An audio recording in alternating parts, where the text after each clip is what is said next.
Hello friends, कैसे हैं आप सब। आशा करता हूँ सभी लोग अच्छे होंगे। हम लोग इंडियन हिस्ट्री को कवर कर रहे हैं। इससे पहले हम लोग एंशिएंट हिस्ट्री का टॉप 50 एमसीक्यू क्वेश्चन देखे थे।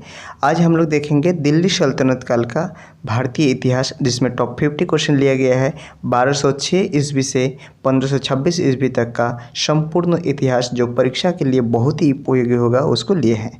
आइए शुरू करते हैं सबसे पहला क्वेश्चन से। दिल्ली सल्तनत की स्थापना कब हुई थी? दिल्ली सल्तनत की स्थापना कब हुई थी? इसका सही उत्तर हो जाएगा ऑप्शन नंबर बी, 1206 में। तराइन के दूसरे युद्ध 1192 में पृथ्वीराज चौहान और मोहम्मद गौरी के बीच में हुआ था, जिसमें मोहम्मद गौरी जीत गया था और मोहम्मद गौरी की मृत्यु 1206 में हो गया था। उसके बाद उनका गुलाम कुतुबुद्दीन ऐबक ने दिल्ली सल्तनत की स्थापना रखा था, दिल्ली सल्तनत की नींव रखा था। 1206 में कुतुबुद्दीन ऐबक ने दिल्ली सल्तनत की नींव रखे। कुतुबुद्दीन ऐबक को गुलाम वंश का संस्थापक या दिल्ली सल्तनत का संस्थापक भी कहा जाता है। Next question number 2, Qutub Minar का निर्माण किसने प्रारंभ कराया था? इल्तुतमिश, कुतुबुद्दीन ऐबक, बलबन या अलाउद्दीन खिलजी? तो कुतुब मीनार का निर्माण किसने करवाया था? ऑप्शन नंबर बी, इसका सही उत्तर कुतुबुद्दीन ऐबक। कुतुबुद्दीन ऐबक ने 1199 में कुतुबुद्दीन बख्तियार काकी की स्मृति में कुतुब मीनार का निर्माण प्रारंभ कराया था, परंतु उसकी मृत्यु हो गई और बाद में इसे इल्तुतमिश ने पूरा कराया था। नेक्स्ट क्वेश्चन नंबर 3, लाख बख्श की उपाधि किसे मिली थी? लाख बख्श की उपाधि किसे मिली थी? लाख बख्श मतलब लाखों का दान करने वाला। इल्तुतमिश, कुतुबुद्दीन ऐबक, बलबन, अलाउद्दीन खिलजी? इसका सही उत्तर हो जाएगा ऑप्शन बी, कुतुबुद्दीन ऐबक। कुतुबुद्दीन ऐबक अपनी दानशीलता के कारण लाख बख्श कहलाए। वह गरीबों और फकीरों को खूब दान देता था, इसलिए इसे लाख बख्श के नाम से जाना जाता था। नेक्स्ट क्वेश्चन नंबर 4, इल्तुतमिश किस वंश का शासक था? इल्तुतमिश किस वंश का शासक था? इसका सही उत्तर हो जाएगा ऑप्शन नंबर ए, गुलाम वंश। कुतुबुद्दीन ऐबक के बाद इल्तुतमिश शासक बना और ये गुलाम वंश का था। इसको वास्तविक संस्थापक भी कहा जाता है, बहुत शक्तिशाली था। इल्तुतमिश 1211 से 1236 ईस्वी तक गुलाम वंश का सबसे शक्तिशाली शासक था। उसने सिक्का प्रणाली, एकतादारी प्रणाली, चालीसा परिषद और प्रशासनिक ढांचे को मजबूत किया था। नेक्स्ट क्वेश्चन, इल्तुतमिश को किस खलीफा ने सुल्तान ए आजम की उपाधि दी थी? इल्तुतमिश को किस खलीफा ने सुल्तान ए आजम की उपाधि दी थी? ऑप्शन ए, खलीफा नासिरुद्दीन, खलीफा मुइजुद्दीन, खलीफा नासिरुद्दीन मोहम्मद, खलीफा अल मुस्तासिम? इसका सही उत्तर हो जाएगा ऑप्शन नंबर सी, खलीफा नासिरुद्दीन मोहम्मद। नासिरुद्दीन मोहम्मद ने बगदाद के ये खलीफा थे, नासिरुद्दीन मोहम्मद, और उन्होंने इल्तुतमिश को सुल्तान ए आजम की उपाधि प्रदान किया था और इससे उनकी अंतर्राष्ट्रीय मान्यता प्राप्त हुआ था और इससे उनकी समृद्धि में वृद्धि हुआ था। विदेश से यानी बगदाद से ये उपाधि पाने वाला पहला व्यक्ति इल्तुतमिश थे। नेक्स्ट क्वेश्चन, बलबन ने किस नीति का पालन किया था? बलबन ने, ऑप्शन ए देखिए, रक्त और लौह नीति, ऑप्शन बी सुन्नी नीति, ऑप्शन सी जजिया नीति, ऑप्शन डी धार्मिक नीति? इसका सही उत्तर ऑप्शन ए, रक्त और लौह नीति। बलबन 1266 से 1287 ईस्वी तक दिल्ली सल्तनत में कठोर अनुशासन और दंड व्यवस्था लागू किया था और विद्रोहियों और डाकुओं को निर्ममता से हत्या या दंड दिया और इस नीति को रक्त और लौह नीति कहा जाता है। इसको याद रखिएगा, बहुत इंपॉर्टेंट है रक्त और लौह नीति। नेक्स्ट क्वेश्चन, दिल्ली सल्तनत में 40 तुर्कान ए चहलगानी किसने बनवाया था? दिल्ली सल्तनत में चहलगानी प्रथा किसने बनवाया था? इसका सही उत्तर हो जाएगा option number B, Iltutmish. Iltutmish ने 40 अमीरों की एक परिषद बनाई, जिसे तुरुक ए चहलगानी कहा जाता था। ये लोग प्रशासन और राजनीति में बहुत प्रभावशाली हो गए थे और बाद में इसे बलबन ने इसको समाप्त कर दिया था। तुर्कान ए चहलगानी या 40 सरदारों का ये समिति। नेक्स्ट क्वेश्चन 9 नंबर, सिजदा और पावश प्रथा किसने लागू किया था? सिजदा और पावश प्रथा लागू किया था? Option A Balban, option B Khilji, option C Aibak, option D Iltutmish. इसका सही उत्तर हो जाएगा बलबन। सिजदा राजा के सामने झुकना, पैबोस राजा के पाँव छूना। इस प्रथा बलबन ने अपना शाही गरिमा को बढ़ाने के लिए लागू किया था। बहुत इंपॉर्टेंट है, सिजदा और पैबोस जो प्रथा बलबन ने शुरू किया था। नेक्स्ट क्वेश्चन, अलाउद्दीन खिलजी ने किस कर को किसानों पर लगाया था? अलाउद्दीन खिलजी ने किसानों पर कौन सा कर लगाया था? भूमि कर, जजिया कर, चराई कर, लगान कर।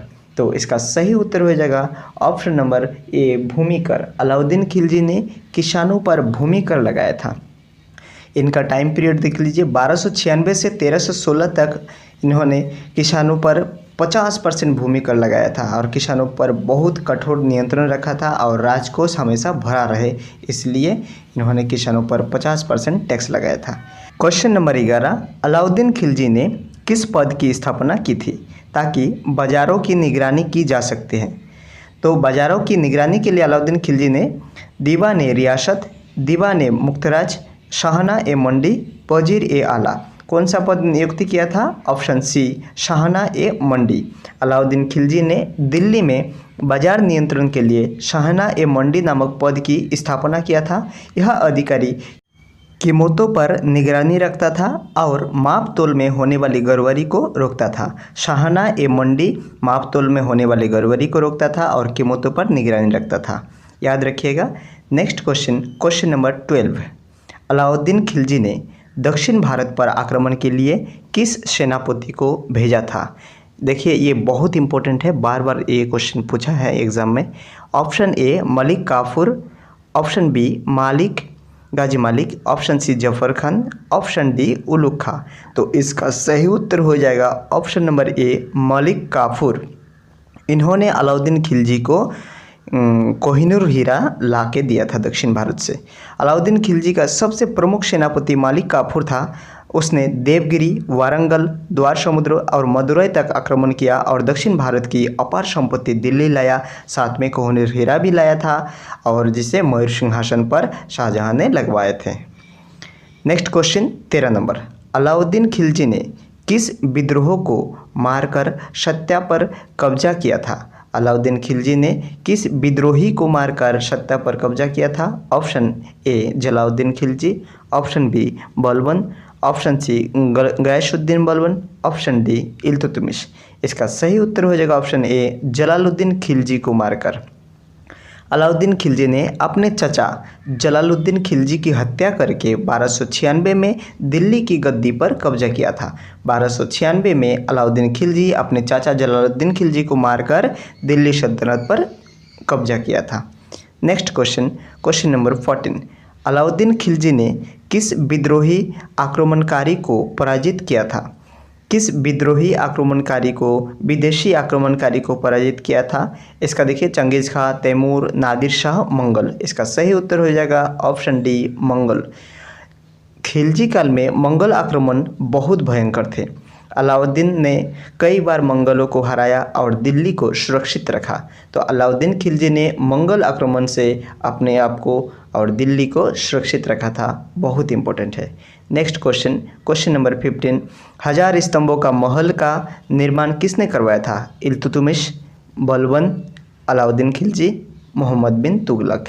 तो 1000 स्तंभों का जो 1000 सितून महल कहा जाता है, इसका स्थापना अलाउद्दीन खिलजी ने करवाया था। अलाउद्दीन खिलजी ने अपने महलों में 1000 स्तंभों का महल बनवाया था और उसने अलाई दरवाज़ा और श्रीनगर का भी स्थापना किया था। अलाई दरवाज़ा, श्रीनगर, 1000 स्तंभों का महल, ये अलाउद्दीन खिलजी का स्थापना किया था। 16 नंबर क्वेश्चन, मोहम्मद बिन तुगलक ने अपने राजधानी दिल्ली से कहाँ स्थानांतरित किया था? इसका ऑप्शन देखिए, option A Lahore, option B Daulatabad, option C Agra, option D Mathura. तो इसका सही उत्तर हो जाएगा ऑप्शन बी दौलताबाद। मोहम्मद बिन तुगलक ने दौलताबाद को अपना राजधानी बनाया था, दिल्ली से दौलताबाद स्थानांतरित कर लिया था। इनका कार्यकाल 1325 से 1351 था। यहाँ प्रयोग असफल रहा क्योंकि लोगों को कठिनाई हुई और भारी जनहानि भी हुई थी। दिल्ली से राजधानी दौलताबाद स्थानांतरण करने वाला ये प्रथम सुल्तान थे। इसको याद रखिएगा, बहुत इम्पोर्टेंट है और बार बार एग्जाम में पूछता है। 17 नंबर क्वेश्चन, टोकन मुद्रा योजना किस सुल्तान ने लागू किया था? टोकन मुद्रा योजना किस सुल्तान ने लागू किया था? ऑप्शन देखिए, बलबन, अलाउद्दीन खिलजी, मोहम्मद बिन तुगलक और फिरोज तुगलक। इसका सही उत्तर हो जाएगा option number C, Mohammad bin Tughlaq. Mohammad bin Tughlaq ने तांबे और पीतल के सिक्कों को चांदी के सिक्कों के बराबर मान्यता दी, लेकिन लोग नकली सिक्के बनाने लगी और योजना असफल हो गया। मोहम्मद बिन तुगलक इतना शिक्षित थे, लेकिन इनका सभी योजना असफल रहा। पागल थे, रक्त पिपासु थे, खूनी थे। दिल्ली सल्तनत का सबसे विद्वान शासक कौन माना जाता है? तो दिल्ली सल्तनत का सबसे विद्वान शासक कौन माना जाता है? इसका भी सही उत्तर हो जाएगा option number C, Mohammad bin Tughlaq. Mohammad bin Tughlaq जो है बहुत ज़्यादा शिक्षित थे। मोहम्मद बिन तुगलक को पागल या खूनी कहा गया, पर वास्तव में वह बहुत विद्वान और दूरदर्शी थे। उसने जो भी कई प्रयोग किए थे, राजधानी परिवर्तन करना, टोकन मुद्रा चलाना, सिंचाई योजना बनाना, पर अधिकांश असफल रहे। इसका योजना असफल हो जाते थे, सही ढंग से लागू नहीं हो पाते थे। मोहम्मद बिन तुगलक बहुत ज़्यादा शिक्षित थे। 19 नंबर क्वेश्चन, फिरोज शाह तुगलक ने किस कर को किसानों पर लगाया था? फिरोज शाह तुगलक ने जजिया, सिंचाई कर, लगान और महसूल। तो इसका सही उत्तर हो जाएगा ऑप्शन बी, सिंचाई कर। हक ए शरब, क्योंकि फिरोज शाह तुगलक ने बहुत सारे नाला या नहरों का निर्माण कराया था। इनका कार्यकाल 1351 से 1388। इन्होंने किसानों पर सिंचाई कर लगाया था, उन्होंने नहर खुदवाई थी और उनकी नीतियाँ कृषक हितैषी था। किसान के हितों के लिए इन्होंने काम किया था। 20 नंबर क्वेश्चन, तैमूर ने भारत पर कब आक्रमण किया? तैमूर ने भारत पर कब आक्रमण किया था? ऑप्शन ए 1290, 1398, 1226, 1192। तो इसका सही उत्तर क्या हो जाएगा? इसका सही उत्तर हो जाएगा option number B, 1398। Timur Lang ने 1398 में भारत पर आक्रमण किया। उसने दिल्ली पर भयानक कत्लेआम किया था। इसके बाद दिल्ली सल्तनत बहुत कमज़ोर हो गया था। तो 1398 में तैमूर लंग ने दिल्ली पर आक्रमण किया था। दिल्ली सल्तनत का अंतिम तुगलक शासक कौन थे? दिल्ली सल्तनत का अंतिम तुगलक शासक कौन थे? गयासुद्दीन तुगलक, नासिरुद्दीन मोहम्मद, मोहम्मद बिन तुगलक, नासिरुद्दीन तुगलक। इसका सही उत्तर हो जाएगा option number B, Nasiruddin Mohammad. Delhi सल्तनत का अंतिम तुगलक शासक जो थे वो है नासिरुद्दीन मोहम्मद। नासिरुद्दीन मोहम्मद तुगलक वंश का अंतिम शासक थे, जिन्होंने 1394 से 1412 ईस्वी तक शासन किया था। इस काल में तैमूर का भारत में आक्रमण हुआ था 1398 में, और दिल्ली सल्तनत काफ़ी कमज़ोर हो गया था। इसको याद रखिएगा, नासिरुद्दीन मोहम्मद के समय तैमूर लंग का आक्रमण हुआ था। Next question, question number 22, Syed वंश का स्थापना संस्थापक कौन थे? खिजर खां, बहलोल लोदी, सिकंदर लोदी, अलाउद्दीन आलम शाह। तो सैयद वंश का संस्थापक कौन थे? इसका सही उत्तर हो जाएगा ऑप्शन ए, खिजर खां। तैमूर के आक्रमण के बाद दिल्ली में खिजर खां 1414 से 1421 ईस्वी तक सैयद वंश की स्थापना किया था।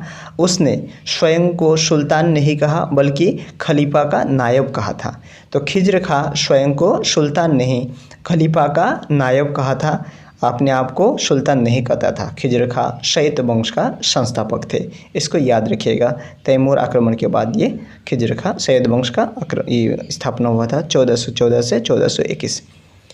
दिल्ली सल्तनत का सबसे कमज़ोर वंश कौन माना जाता है? गुलाम वंश, खिलजी वंश, तुगलक वंश, सैयद वंश। तो सैयद वंश सबसे कमज़ोर माना जाता है, क्योंकि सैयद वंश 1414 से 1451 तक सबसे कम समय तक ये रहा, और उसके समय में दिल्ली का अधिकार केवल कुछ इलाकों तक सीमित रह गया था। बहुत छोटी एरिया में दिल्ली सल्तनत रह गया था, इसलिए सैयद वंश सबसे कमज़ोर वंश था और सबसे कम समय तक शासन किया था। लोदी वंश का संस्थापक कौन थे? Option A Bahlol Lodi, option B Sikandar Lodi, option C Ibrahim Lodi, option D Khizr Khan. तो इसका सही उत्तर हो जाएगा option number A, Bahlol Lodi. Lodi वंश का संस्थापक थे बहलल लोदी और इन्होंने 1451 में सैयद वंश को समाप्त करके लोदी वंश की स्थापना किया और वह अफगान मूल का था। तो बहलल लोदी जो है अफगान मूल का था, अफगानी शासक थे। लोदी वंश का स्थापना 1451 में हुआ। सिकंदर लोदी ने अपनी नई राजधानी कहाँ बसाई थी? Option A Delhi, option B Agra, option C Lahore, option D Jaunpur. तो इसका सही उत्तर हो जाएगा option number B Agra. Sikandar Lodi ने अपनी नई राजधानी आगरा में स्थापित किया था और 1504 ईस्वी में आगरा नगर की स्थापना की थी और उसे राजधानी बनाई थी। यही कारण है कि बाद में मुग़ल शासकों ने भी आगरा को राजधानी बनाया था। तो सिकंदर लोदी ने आगरा में अपनी राजधानी बनाया था और मुग़ल शासकों ने भी आगरा में राजधानी बनाया था।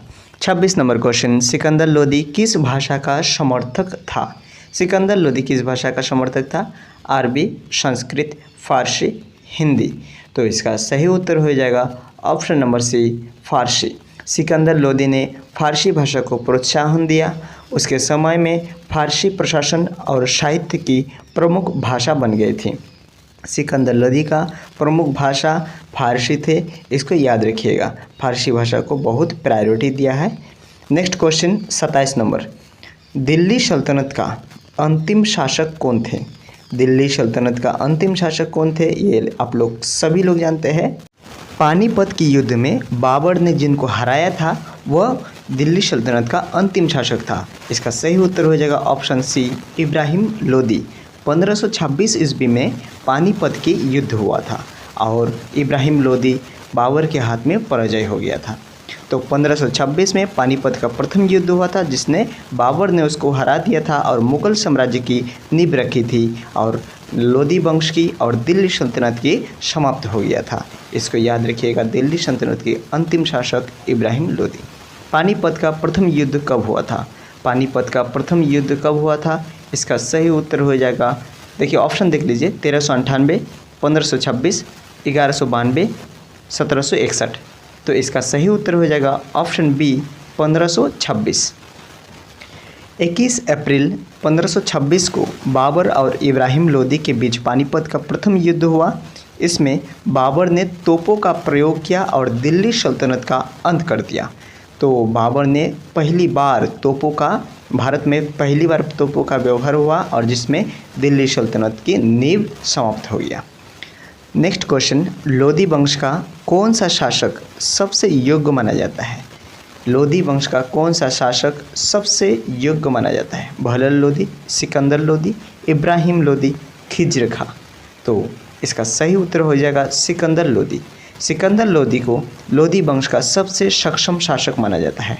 उसके प्रशासन सुधार, भूमि सुधार और राजधानी आगरा में बसाने का ये काम सबसे महत्वपूर्ण काम है। सिकंदर लोदी बहुत ही सक्षम शासक थे।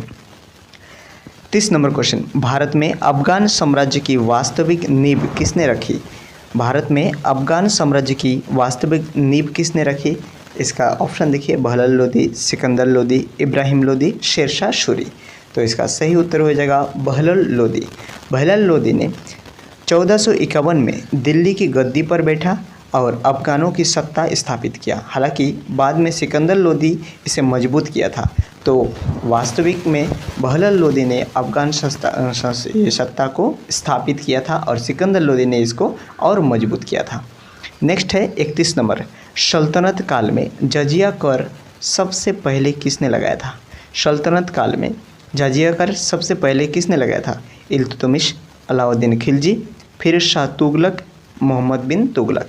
तो इसका सही उत्तर हो जाएगा ऑप्शन नंबर ए इल्तुतमिश। इल्तुतमिश ने सबसे पहले हिंदुओं पर जजिया कर लगाया था। जजिया कर जो है हिंदू पर लगने वाला एक तरह का कर है।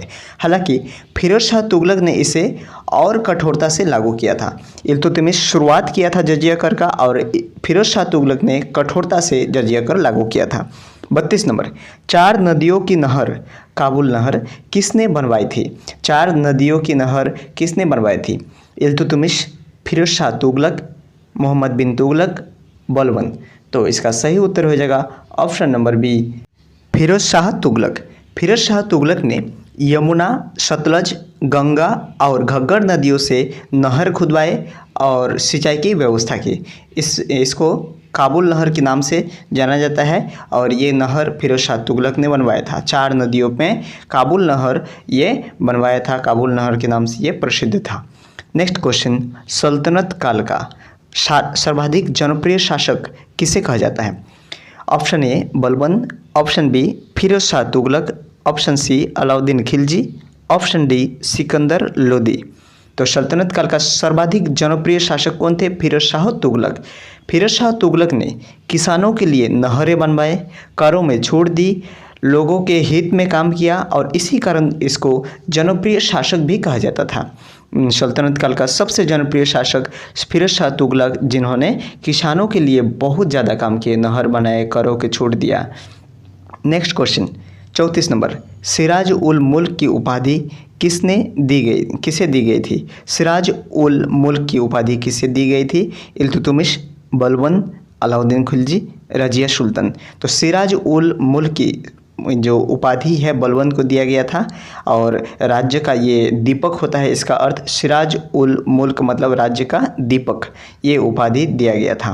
उसने सल्तनत को संगठित किया और शक्तिशाली बनाया था। सल्तनत शासक को संगठित किया और शक्तिशाली शासक बनाया था बलबन ने। नेक्स्ट क्वेश्चन, सल्तनत काल का सबसे बड़ा स्थापत्य कार्य कौन सा था? सल्तनत काल का सबसे बड़ा स्थापत्य कार्य कौन सा था? अलाई दरवाज़ा, कुतुब मीनार, लाल किला, गोल गुंबद। तो सल्तनत काल का सबसे बड़ा स्थापत्य कार्य जो था वो था Qutub Minar. Option number B, Qutub Minar का निर्माण कुतुबुद्दीन ऐबक ने शुरू किया था, इल्तुतमिश ने पूरा कराया। बाद में इसे अलाउद्दीन खिलजी ने विस्तारित किया और यहाँ सल्तनत स्थापत्य कला का सबसे बड़ा उदाहरण है। 3 शासक इसमें इंक्लूड है। कुतुब मीनार का स्थापना कुतुबुद्दीन ऐबक ने शुरू किया, इल्तुतमिश में ख़त्म किया और अलाउद्दीन खिलजी ने इसको विस्तारित किया। नेक्स्ट क्वेश्चन, तुर्कान ए चहलगानी किस शासक ने समाप्त किया था? Option A Iltutmish, option B Balban, option C Alauddin Khilji, option D Sikandar Lodi. इसका सही उत्तर हो जाएगा बलबन। बलबन ने तुर्कान ए चहलगानी इस पद को ख़त्म कर दिया था। ये 40 सरदारों का ये परिषद होता था और बलबन भी इस 40 परिषद का एक सदस्य थे। बाद में जब शासक बने इसको समाप्त कर दिया था ताकि सल्तनत में केवल सुल्तान का ही दबदबा रहे। नेक्स्ट क्वेश्चन 37 नंबर, तारीख ए फिरोज शाही किसकी रचना है? तारीख ए फिरोज शाही किसकी रचना है? जियाउद्दीन बर्नी, इब्न बतूता, मिनहाज उस सिराज, अमीर खुसरो। तो इसका सही उत्तर क्या हो जाएगा? तारीख ए फिरोज शाही का लेखक है जियाउद्दीन बर्नी। बर्नी ने तारीख ए फिरोज शाही की रचना की, जिसमें दिल्ली सल्तनत के शासकों की विशेषकर तुगलक काल का विस्तृत वर्णन मिलता है। तो इसको याद रखिएगा, तारीख ए फिरोज शाही जियाउद्दीन बर्नी का ग्रंथ है और इसमें तुगलक काल का विस्तृत वर्णन मिलता है। नेक्स्ट क्वेश्चन नंबर 38, किताब उल हिंद किसने लिखी है? किताब उल हिंद के लेखक कौन है? Option A Ibn Battuta, option B Al Biruni, option C Amir Khusro, option D Barani, Ziauddin Barani. तो इसका सही उत्तर हो जाएगा option number B Al Biruni. Al Biruni Mahmud Ghaznavi के साथ भारत आया था और उसने किताब उल हिंद लिखी, जिसमें भारत की सामाजिक, धार्मिक और सांस्कृतिक स्थिति का वर्णन किया है। अल बरूनी की ये पुस्तक किताब उल हिंद बहुत इंपॉर्टेंट है, एग्जाम में बार बार पूछा जाता है। किताब उल हिंद अल बरूनी, इसको याद रखिएगा। नेक्स्ट क्वेश्चन 39 नंबर क्वेश्चन, सुल्तान ए अदल किस शासक को कहा जाता है? सुल्तान ए अदल किस शासक को कहा जाता है? इल्तुतमिश, बलबन, सिकंदर लोदी, अलाउद्दीन खिलजी। तो सुल्तान ए अदल किस शासक को कहा जाता है? इसका सही उत्तर हो जाएगा ऑप्शन सी सिकंदर लोदी। सिकंदर लोदी को उसकी न्यायप्रियता और सख्त प्रशासन व्यवस्था के कारण सुल्तान ए अदल कहा जाता है। उनकी न्यायप्रियता और प्रशासनिक व्यवस्था के कारण, सख्त प्रशासनिक व्यवस्था के कारण उनको सुल्तान ए अदल कहा जाता है, सिकंदर लोदी को। सिकंदर लोदी सुल्तान ए अदल। नेक्स्ट क्वेश्चन 40 नंबर, पानीपत का प्रथम युद्ध किस वंश के अंत का प्रतीक था? पानीपत का प्रथम युद्ध जो था किस वंश का अंत हुआ था?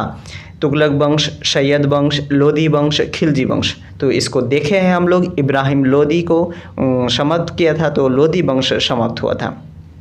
1526 ईस्वी में पानीपत के युद्ध बाबर ने इब्राहिम लोदी को हराया था और इसी के साथ लोदी वंश का समाप्त हो गया था। दिल्ली सल्तनत का अंत हुआ था और भारत में मुगल साम्राज्य की स्थापना हुआ था। ये बहुत इंपॉर्टेंट है। पानीपत की युद्ध 1526 और लोदी वंश के समाप्त हुआ, दिल्ली सल्तनत के समाप्त हुआ और मुगल वंश की स्थापना हुआ। दोस्तों, दिल्ली सल्तनत से 40 क्वेश्चन लिए हैं और नेक्स्ट वीडियो में हम लोग देखेंगे मुगल कालीन भारतीय इतिहास, जिसमें 50 MCQ क्वेश्चन और प्रीवियस ईयर क्वेश्चन को लिए हैं और नेक्स्ट वीडियो में यो अपलोड कर देंगे।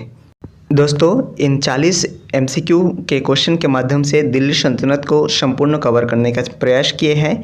दोस्तों, आप लोगों को कैसा लगा वीडियो कमेंट्स में ज़रूर बताइएगा। अगर कोई गलती हुआ है तो उसमें भी कमेंट्स ज़रूर कीजिएगा। थैंक यू दोस्तों, वीडियो को अंत तक देखने के लिए। Thank you. जय हिंद। मिलते हैं नेक्स्ट वीडियो में।